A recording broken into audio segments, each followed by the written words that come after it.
రేపే క్షీరాబ్ది ద్వాదశి. ఎంతో పవిత్రమైన మహిమాన్వితమైన రోజు. అత్యంత పవిత్రమైనది కార్తీకం. అందులోనూ అతి విశిష్టమైనది క్షీరాద్రి ద్వాదశి. కార్తీక మాసంలో శుక్లపక్ష ద్వాదశికి క్షీరాద్రి ద్వాదశి అని పేరు. ఇది అమృతం కోసం దేవతలు క్షీరసాగరాన్ని మదించిన పర్వణం. క్షీరాద్రి ద్వాదశికి పావన ద్వాదశి, చిలుకు ద్వాదశి, యోగీశ్వర ద్వాదశి అనే పేర్లు ఉన్నాయి. పుణ్యప్రదమైనది కాబట్టి దీనిని పావన ద్వాదశి అని, ఈ శుభదినాన్ని క్షీరసాగరాన్ని చిలికారు కాబట్టి చిలుకు ద్వాదశి అని, యోగులు మునులు తమ చాతుర్మాస్య దీక్షను విరమించే పవిత్ర తిథి కాబట్టి యోగీశ్వర ద్వాదశి అను ప్రాచుర్యం పొందింది. ఆషాఢ శుద్ధ ఏకాదశి నాడు యోగ నిద్రకు ఉపక్రమించిన శ్రీ మహావిష్ణువు కార్తీక శుద్ధ ఏకాదశి నాడు మేల్కొంటాడు. మర్నాడు అనగా క్షీరాబ్ది ద్వాదశి నాడు శ్రీహరి లక్ష్మీ సమేతుడై బ్రహ్మాది దేవతలతో బృందావనానికి వస్తాడు కాబట్టి ఆ రోజును బృందావని ద్వాదశిగా పిలుస్తారు. ఈ రోజున అన్నదానం చేస్తే సూర్యగ్రహణ సమయంలో పవిత్ర గంగా నది తీరాన కాశీ క్షేత్రంలో 1,00,00,000 మందికి అన్నదానం చేసిన పుణ్య ఫలితం లభిస్తుందని పురాణాలలో తెలిపారు. పాల సముద్రం నుండి సకల సిరులతో ఆవిర్భవించిన లక్ష్మీదేవిని శ్రీహరి పరిణయమాడిన శుభతిథి ఇదే. ఈ కారణంగానే క్షీరాబ్ది ద్వాదశి సాయంత్రం ముత్తైదువులు లక్ష్మీదేవిని భక్తి శ్రద్ధలతో పూజించి శ్రీ మహావిష్ణువు లక్ష్మీదేవికి వివాహం జరిపిస్తారు. తులసిని శ్రీలక్ష్మిగాను, ఉసిరి చెట్టును శ్రీమన్నారాయణుడుగాను భావించి వివాహం జరిపించి పునీతులవుతారు. సాయంత్రం దీపాలతో అలంకరిస్తారు. అయితే క్షీరాబ్ది ద్వాదశి రోజు స్నానం చేసే నీటిలో ఈ ఒక్కటి వేసుకొని స్నానం చేస్తే చాలు. ఆ నీటి ద్వారా సమస్త పాపాలు పోతాయి. 7 జన్మల దరిద్రాలు పాపాలు పోతాయి. 1,00,00,000 జన్మల పుణ్యం వస్తుంది. 1 గంటలోనే కుబేరుడుగా మారిపోతారు. అంతేకాదు, ఇలా స్నానం చేయడం వలన మీ ఒంట్లో ఉన్న అన్ని దోషాలు పోతాయి. నెగిటివ్ ఎనర్జీ, దిష్టి దోషాలు పోతాయి. మీ శరీరానికి నూతన ఉత్తేజం వస్తుంది. 1000 ఏనుగుల బలం మీ శరీరానికి వస్తుంది. ఇక మీకు అన్ని శుభాలే జరుగుతాయి. మరి ఇంతకీ ఈ క్షీరాబ్ది ద్వాదశి రోజు నీటిలో ఏం వేసుకొని స్నానం చేయాలనే విషయాన్ని ఇప్పుడు ఈ వీడియోలో వివరంగా తెలుసుకుందాం. కార్తీక మాసంలో వచ్చే శుద్ధ ద్వాదశికే క్షీరాద్రి ద్వాదశి అని పేరు. ఇది చాలా పవిత్రమైన రోజు. దీనినే చిలుకు ద్వాదశి, హరిబోధిని ద్వాదశి అని కూడా అంటారు.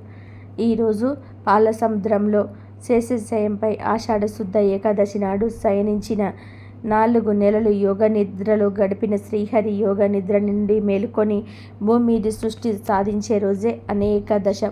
ఈ ఏకాదశి పేరు వచ్చే ద్వాదశిని క్షీరాద్రి ద్వాదశిగా పరిగణిస్తారు. ఈ రోజున తులసి, ఉసిరి చెట్ల వద్ద పూజ చేయాలి. 8 దిక్కులలో 8 దీపాలను పెట్టాలి. ఉసిరి చెట్టు వద్ద పసుపు కుంకుమ అక్షింతలతో దీపారాధన చేయాలి. దీప నైవేద్యాలను సమర్పించాలి. ఈ విధంగా చేయటం వలన అష్టదిక్పాలకులు, నవగ్రహాలు అనుకూలంగా అవుతాయి. తులసి దాత్రి సమేత శ్రీ లక్ష్మీ నారాయణ స్వామిగా భావించి ఈ పూజను చేయాల్సి ఉంటుంది. ముఖ్యంగా చాలామందికి పెద్ద పొరపాటు ఏమిటంటే ఆ ఉసిరి చెట్టు లేదని బజారులో అమ్మే ఉసిరి కొమ్మలను తీసుకొని వచ్చి తులసి వద్ద పూజిస్తూ ఉంటారు. కానీ ఇది శాస్త్ర విరుద్ధం. ఉంటే ఉసిరి చెట్టు వద్దనే పూజ చేసుకోవాలి. లేదా నర్సరీలో చిన్న కుండీలలో ఉసిరి చెట్టును పెంచుతూ ఉంటారు. ఆ చెట్టును తెచ్చి అయినా సరే పూజ చేసుకుంటే మంచి ఫలితాలు వస్తాయి. ముఖ్యంగా గుర్తుపెట్టుకోవాల్సింది ఏమిటి అంటే కార్తీక మాసంలో ఎట్టి పరిస్థితుల్లోనూ ఉసిరి చెట్టు కొమ్మలను విరవడం, నరకటం వంటి పనులు చేయకూడదు. సాక్షాత్తు లక్ష్మీ స్వరూపం ఉసిరి చెట్టు. అత్యంత భక్తి శ్రద్ధలతో దాత్రి పూజ అంటే ఉసిరి పూజ చేయాలి. కార్తీకంలో వచ్చే అత్యంత పుణ్యప్రదమైన రోజు క్షీరాద్రి ద్వాదశి. దీనికి చిలుకు ద్వాదశి, యోగీశ్వర ద్వాదశి, కలిసిక ద్వాదశి, తులసి ద్వాదశి అనే పేరు కూడా ఉన్నాయి. ఎప్పుడు కూడా క్షీరసాగరంలో దర్శనమిచ్చే శ్రీమన్నారాయణుడు ఈ ద్వాదశి రోజున శ్రీ మహాలక్ష్మితో కూడి బృందావనానికి వచ్చి తన ప్రియ భక్తులకు దర్శనమిస్తాడు. అందువలనే ఈ ద్వాదశిని బృందావన ద్వాదశి అని కూడా అంటారు. బృందావనం అంటే తులసి. ఆ తులసి దగ్గరకు శ్రీమన్నారాయణుడు లక్ష్మీ సమేతంగా వస్తాడు. కాబట్టి ఈ రోజుకు తులసి మొక్క దగ్గర శ్రీ మహావిష్ణువు అర్చించిన వారికి సకల శుభాలు కలుగుతాయి. ఈ ఒక్క రోజు దేవుడి దగ్గర దీపం పెడితే సంవత్సరం అంతా కూడా దీపం వెలిగించిన పెద్ద ఫలితం వస్తుంది. క్షీరసాగరాన్ని మదించిన రోజు కూడా ఇదే.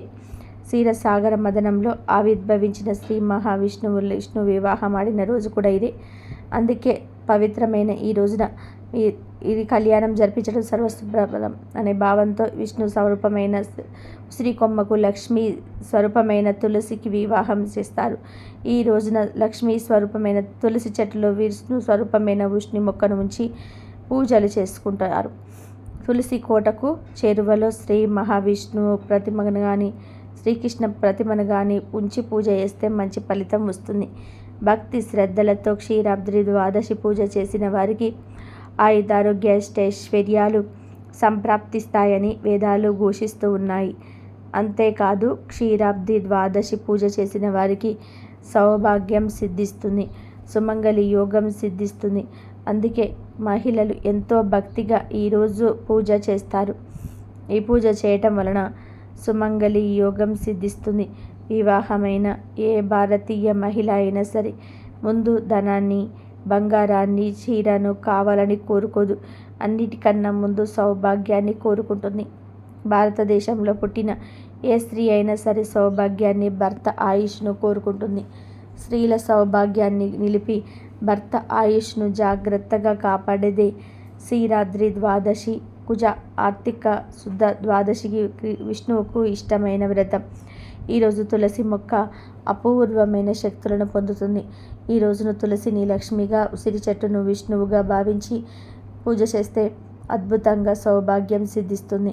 మరి ఆ పూజ ఎలా చేయాలి అంటే ద్వాదశి రోజు ఉదయాన్నే లేచి స్నానం చేసుకొని తులసి కోట దగ్గర శుభ్రంగా తుడిచి ఆవు పేడతో అలకాలి. లేకపోతే మామూలుగా పసుపు నీళ్ళైనా సరే చల్లవచ్చు. తర్వాత అక్కడ బియ్యం పిండితో పద్మ ముక్క వేసి ఆ ముగ్గు మీద పూలను చల్లి అలంకరించుకోవాలి. ఈ విధంగా తులసిని తయారు చేసుకోవాలి. ఆ రోజు సాయంత్రం ఒక చిన్న ఉసిరి కొమ్మను తులసి కోటలో చిన్న మొక్కను నాటాలి. ఉసిరి కొమ్మ అందుబాటులో లేనివారు లక్ష్మీ నారాయణుల విగ్రహాన్ని లేదా ఫోటోను ఒక ప్లేట్లో పెట్టి తులసి కోటలో పెట్టుకోవాలి. ఆ తర్వాత తులసి కోట దగ్గర చలిమిడితో చేసిన దీపాలను వెలిగించుకోవాలి, లేదా మామూలు దీపాలనైనా సరే వెలిగించాలి. ఈరోజు ఇలా తులసి కోట ముందు ఎవరైతే దీపాన్ని వెలిగిస్తారో వారికి ఆ తులసి అమ్మవారి అనుగ్రహం కలుగుతుంది. ఇలా తులసి కోట దగ్గర ఎవరైతే దీపాలు పెడతారో వారి ఇంట్లో కలకాలం ధనధాన్యాలు నిలుస్తాయని శాస్త్రవచనం. తులసి కోట చుట్టూ దీపాలు పెట్టుకోవాలి, కానీ ఆ దీపాలను తులసి చెట్టుకు వేడి తగిలేలాగా పెట్టకూడదు. కొంచెం దూరం పెట్టుకోవాలి. ఇలా దీపాలు పెట్టిన తర్వాత తులసిని, ఉసిరిని మీ దగ్గర ఉన్న పూలతో చక్కగా అలంకరించండి. నైవేద్యంగా చలిమిడి, వడపప్పు, తాంబూలము, కొబ్బరికాయ సమర్పించాలి. వీటితో పాటు ఖచ్చితంగా ఉసిరికాయలతో చేసిన ఏదో ఒక పదార్థాన్ని నైవేద్యంగా సమర్పించాలి. ఇలా సమర్పించినట్లయితే మీకు ఆయుధారోగ్య ఐశ్వర్యాలు ఆ అమ్మవారు ఇస్తారు. అంటే ఉసిరికాయను జామ్ లేదా కేవలం ఉసిరికాయను అయినా సరే పెట్టవచ్చు. ఉసిరికాయ పచ్చడిని అన్నంలో కలిపి కూడా నివేదన చేయవచ్చు. ఆ తర్వాత శ్రీ దామోదర అష్టోత్తరము, తులసి అష్టోత్తరము పఠించాలి. అష్టోత్తరం చదవలేని వారు తులసి దాత్రి సహిత లక్ష్మీ నారాయణాయ కార్తీక దామోదరాయ నమః అనే మంత్రాన్ని 108 సార్లు జపించాలి. ఇంత పెద్ద మంత్రాన్ని చదవలేము అనుకునేవారు శ్రీ లక్ష్మీ సహిత శ్రీ దాత్రే నమః అనే మంత్రాన్ని 108 సార్లు పఠించాలి. క్షీరాబ్ది ద్వాదశి రోజు తులసి కోట వద్ద దీపాలు వెలిగించి నైవేద్యాన్ని సమర్పించి ఈ మంత్రాన్ని పఠిస్తే చాలు, పూజ పూర్తయినట్టే. ఎవరైనా సరే చాలా సింపుల్గా ఈ పూజను చేసుకోవచ్చు. ఇలా క్షీరాబ్ది ద్వాదశి రోజు పూజ చేసిన వారికి ఇహమందు పరమందు అష్టైశ్వర్యాలు చేకూరుతాయని, సౌభాగ్యం సిద్ధిస్తుందని స్కాంద పురాణంలో చెప్పారు. కాబట్టి అందరూ కూడా ఈ విధంగా క్షీరాద్రి ద్వాదశి పూజను చేసుకొని సకల శుభాలను, సౌభాగ్యాలను పొంది ఆనందంగా జీవించండి. ఇక ఈరోజు స్నానం చేసే నీటిలో గుప్పెడు ఉసిరి ఆకులను కానీ, ఒక ఉసిరికాయను ముక్కలు చేసి కానీ, లేదా ఉసిరి పొడిని కానీ వేసుకొని ఆ నీటితో స్నానం చేస్తే పాపాలన్నీ పటాపంచలవుతాయి. ఆ నీటి ద్వారా సమస్త పాపాలు పోతాయి. 7 జన్మల దరిద్రాలు పాపాలు పోతాయి. 1,000,000 జన్మల పుణ్యం వస్తుంది. 1 గంటలో కుబేరులుగా మారిపోగలరు. అంతేకాదు, ఇలా స్నానం చేయటం వలన మీ ఒంట్లో ఉన్న అన్ని దోషాలు పోతాయి. నెగటివ్ ఎనర్జీ, దిష్టి దోషాలు పోతాయి. మీ శరీరానికి నూతన ఉత్తేజం వస్తుంది. 1000 ఏనుగుల బలం మీ శరీరానికి వస్తుంది. ఇక మీకు అన్ని శుభాలే జరుగుతాయి. ఈ స్నానాన్ని కూడా కృతికా నక్షత్రాలు ఉన్నప్పుడు మాత్రమే చేయాలి. అంటే అప్పుడే ఫలితం దక్కుతుంది. కాబట్టి రేపు క్షీరాబ్ది ద్వాదశి రోజు మీరు స్నానం చేసే నీటిలో ఉసిరికాయలను వేసుకొని కృతికా నక్షత్రాలు ఉన్నప్పుడే స్నానం చేయండి. అప్పుడే మీకు పూర్తి ఫలితం దక్కుతుందని పండితులు చెప్తున్నారు. కార్తీక శుద్ధ ద్వాదశి రోజునే శ్రీ మహావిష్ణువు లక్ష్మీ సమేతంగా బ్రహ్మ ఇంద్రాది దేవతలతో కలిసి బృందావనానికి వెళ్ళారు అంటారు. అందుకే ఈ రోజును బృందావళి ద్వాదశి అని కూడా అంటారు. బృంద ద్వాదశి గురించిన ఓ పురాణ కథ ఉంది. మందమాదన పర్వతంపై నిరంతరం విహరించే మాధవి ధర్మధ్వజులనే దంపతులకు కార్తీక పూర్ణిమ శుక్రవారం నాడు ఒక ఆడపిల్ల పుట్టింది. ఎంతో యవ్వనంతో పూర్వజన్మ స్మృతి జ్ఞానంతో జన్మించిన ఆ యువతికి తల్లిదండ్రులు బృంద అని పేరు పెట్టుకున్నారు. ఇంద్రవదన పర్వ పత్ర నేత్ర అయిన ఆ బృంద కరచరములతో చిగురుటాకుల వలె ఎర్రగా సుకుమారంగా ఉన్నాయి. శిశిర ఋతువులో వెచ్చని స్పర్శ, గ్రీష్మ ఋతువులో చల్లటి స్పర్శ కలిగి సర్వాంగ సుందరిగా ప్రకాశించే ఆ కన్య సౌందర్యంలో తుల లేనిది కావడం వలన ఆమెకు తులసి అని పేరు వచ్చింది. తులసికి జన్మంతోటే వైరాగ్యం అబ్బింది. ఆమె తపస్సు నిమిత్తం మదనిక ఆశ్రమానికి బయలుదేరింది. తల్లిదండ్రులు ఎంత వారించినా వినకుండా శ్రీ మహావిష్ణువునే భర్తగా పొందాలని నిశ్చయించుకొని బ్రహ్మ కోసం యోగ మార్గంలో చిరకాలం తపస్సు చేసింది. పండు వేసవిలో పంచాగ్ని మధ్యలో, చలికాలంలో నీటి మధ్య నిలిచి శీతోష్ణాది ద్వంద్వాలయం సహిస్తూ వాటికి అతీతంగా నిలిచి నియమబద్ధంగా తపస్సు చేయసాగింది. కొన్ని సంవత్సరాల కాలం పండ్లు మాత్రమే ఆహారంగా స్వీకరించింది. మరికొన్ని సంవత్సరాలు ఆకులను ఆహారంగా తీసుకున్నది. క్రమంగా వాయు భక్షణ మాత్రమే సాగించినది. చివరకు నిరాహారి అయి ఏ ఆహారం తీసుకోకుండా కఠోర తపస్సు చేయసాగింది. ఆమె తపస్సును మెచ్చి బ్రహ్మ ప్రత్యక్షమయ్యాడు. బృంద, నీకు ఏం కావాలో వరం కోరుకో అన్నాడు. బ్రహ్మదేవుడు ప్రత్యక్షమైనందుకు తులసి ఎంతో సంతోషించింది. దేవ, సర్వజ్ఞుడవైన నీకు తెలియనిది ఏమున్నది? గోలోకంలో తులసి అనే గోపికగా జన్మించిన నేను శ్రీకృష్ణుడి అనురాగానికి పాత్రులను అయ్యాను. కానీ రాధిక నాపై ఆగ్రహించి నన్ను మానవలోకంలో జన్మించవలసిందిగా శపించింది. అప్పుడు శ్రీకృష్ణుడు బ్రహ్మ వరప్రభావం చేత నాకు భార్యవు కాగలవు అని నన్ను ఊరడించాడు. కనుక విష్ణువుకు భార్యనయ్యేటట్టు నన్ను అనుగ్రహించు అని బ్రహ్మను ప్రార్థించింది. ఆమె ప్రార్థన విని బ్రహ్మ, తులసి శ్రీకృష్ణుడి అంశగా సుధాముడనే గోపకుడు భారతదేశంలో జలంధరుడు అనే పేరుతో రాక్షసుడై జన్మించాడు. అతడు కూడా రాధికాదేవి శాపానికి గురైన వాడే. నువ్వు జలంధరుని వరించు. తర్వాత శాపవసానం భూలోకంలో అవతరించిన శ్రీకృష్ణుని చేపట్టగలవు. తదనంతరం లోకపావనివై వృక్ష రూపాన్ని పొందుతావు. ఆ వృక్షం విష్ణువులకు అత్యంత ప్రీతిపాత్రమవుతుంది. బృందావన క్షేత్రంలో నివసించే నీవు బృంద అనే పేరుతో విరజిల్లగలవు అని అనుగ్రహించి బ్రహ్మదేవుడు అంతర్ధానమైనాడు. బ్రహ్మదేవుడి ఆదేశానుసారం తులసి జలంధరుని మనసులో ధ్యానిస్తూ బదలికాశ్రమంలో తపస్సు చేయసాగింది. ఒకనాడు జలంధరుడు ఆ తపోవన ప్రాంతానికి వచ్చాడు. బ్రహ్మదేవుడి సూచనను అనుసరించి తులసిని వివాహం ఆడదలిచి మంగళప్రదమైన కవచాన్ని ధరించవచ్చాడు జలంధరుడు. అతడు బృందను పలకరించాడు. మన పూర్వజన్మ విశేషాలను చెప్పి గోలోకంలో సుధాముడనే గోపకుడిగా ఉన్న తాను శాపవశాన మానవలోకంలో జన్మించానని వివరించసాగాడు. తులసిని వివాహం చేసుకోవాలని తన అభిలాషను వ్యక్తం చేశాడు. తల్లిదండ్రులు నిర్ణయించిన వరుణ్ణి వివాహం చేసుకోవడం తనకు తగిన ధర్మమని తులసి సమాధానం ఇచ్చింది. అప్పుడు బ్రహ్మదేవుడు సాక్షాత్కరించి వారి ఇరువురికి పూర్వజన్మ వృత్తాంతాలను వివరించి వారికి బంధం కల్పించి భావి కాలంలో గోలోకంలో నారాయణుడితో కలవగలవు పొందగలవు ఆయన తడాత్మీన్ పొందగలమని అభయమిచ్చాడు. అలా బృంద జలంధర్లు దంపతులయ్యారు. కొంతకాలం తర్వాత జలంధరుడు బ్రహ్మదత్త వరప్రభావం చేత దేవలోకాన్ని జయించాడు. ఇంద్రాది దేవతలు జలంధర్ని జయించలేక బ్రహ్మను శంకరుని కలుసుకొని తమ బాధను విన్నవించుకున్నారు. వారంతా కలిసి వైకుంఠానికి వెళ్ళారు. దేవతలందరి పక్షాన బ్రహ్మదేవుడు శ్రీ మహావిష్ణువును ప్రార్థించి తమ ఆవేదనను నివేదించాడు. జలంధరుడి దురాగతాలను వివరించాడు. ఆ జలంధరుడి నుండి దేవతలకు స్వస్థత కలిగించవలసిందిగా ప్రార్థించాడు.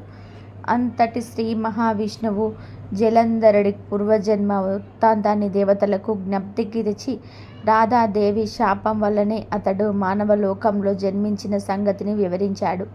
తొందరపడి శపించిన రాధ తిరిగి అచిరకాలంలోనే నా భర్త సన్నిధిలో పొందగలవని శాప మోక్షం కూడా అనుగ్రహించినట్టుగా చెప్పాడు. జలంధరుడు కరిసీమలో ధరించిన కవచం తన ప్రసాదమే అని, ఆ కవచం వలనే అతడు అజయుడై నిలిచాడని కూడా వివరించాడు. మరొక రహస్యాన్ని కూడా విష్ణుమూర్తి వివరించాడు.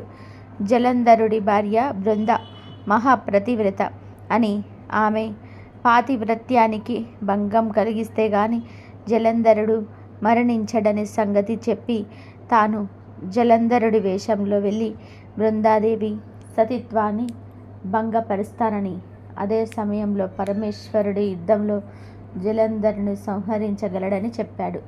అలా దేవతలందరూ కూడా పథకం వేసుకుంటారు.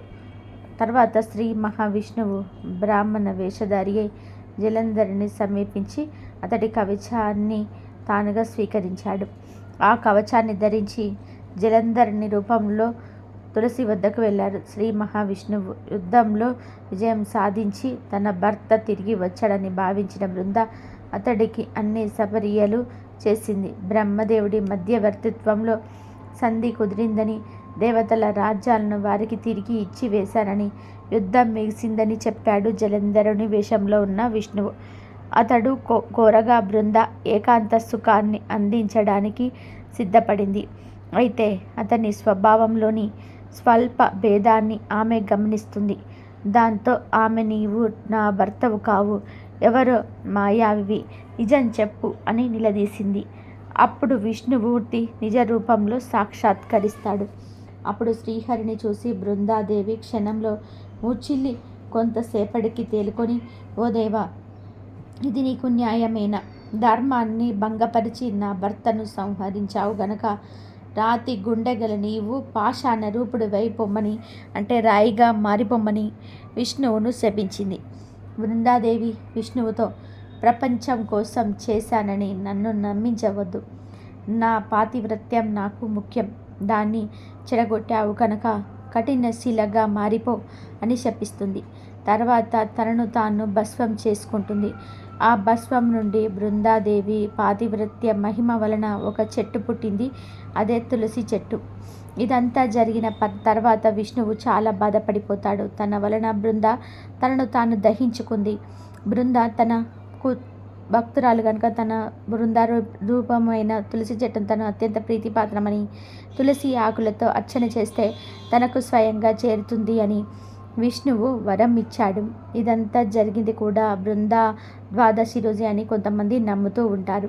ఈ రోజున ఆవు కొమ్ముకు బంగారు తొడుగులు తొడిగి, ఆవు కాళ్లకు వెండి డెక్కలు తగిలించి, దూడతో సహా బ్రాహ్మణుడికి దానం ఇస్తే ఆవు శరీరం మీద ఎన్ని రోమాలున్నాయో అన్ని సంవత్సరాలు ఇంద్రలోకంలో స్వర్గ సుఖాలు పొందుతారు. కార్తీక శుద్ధ ద్వాదశి రోజు యజ్ఞోపవేతములు దక్షిణతో బ్రాహ్మణుడికి దానమిస్తే ఇహపర సుఖములు పొందుతారు. ఈ రోజున బంగారు తులసి చెట్టును కానీ సాలగ్రామాన్ని కానీ బ్రాహ్మణుడికి దానమిస్తే 4 సముద్రాల బయట ఉన్న భూమిని దానం చేసిన ఫలితం లభిస్తుంది. ఈ కార్తీక శుద్ధ ద్వాదశిని ఉద్దాన ద్వాదశి అని కూడా అంటారు. ఈ ద్వాదశి రోజు దీపదానం చేయాలి. ఒక దీపాన్ని దానం చేస్తే ఉపపాతకములు లభిస్తాయి. 10 దీపాలని దానం చేస్తే మహాపాతకాలు నశిస్తాయి. 100 దీపాలు దానం చేస్తే శివ సాహిత్యం లభిస్తుంది. 100కు పైగా దానం చేస్తే స్వర్గాధిపత్యం లభిస్తుంది. ఈరోజు దీప దర్శనం లభిస్తేనే ఆయుర్దాయం, బుద్ధిబలం, ధైర్యం, సంపద కలుగుతాయి.